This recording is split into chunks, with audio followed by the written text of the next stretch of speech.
ये बार बार कहे, इसी से मेरी वाह वाह बल्ले बल्ले हो, लोगों के यहाँ मेरी शोहरत में इजाफा हो, ताकि लोगों को पता चले कि मैं बड़ी शय हूं। यकीन कर लीजिए, आप गौर करें, क्या उस मुरीद ने अपने पीर को या मुआलिज को अल्लाह के मुकाबले में लाके खड़ा नहीं कर दिया?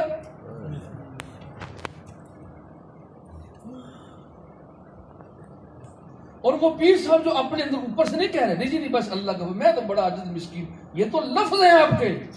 आपका दिल क्या कहता है? क्या आपका दिल ये नहीं चाह रहा? ऊपर से ऐसी बात क्यों करते हो? अंदर और बात है, ऊपर से कोई और बात। और वो पीर साहब भी चाहते हैं कि ये मेरे मुरीद मुझे रब के मुकाबले में लाके खड़ा करे। तौबा तौबा तौबा। बाज लोगों से तो अल्लाह माफ रखे, ऐसी बातें सुनिए, हमारे पास तो कौन की ताकत आ गई।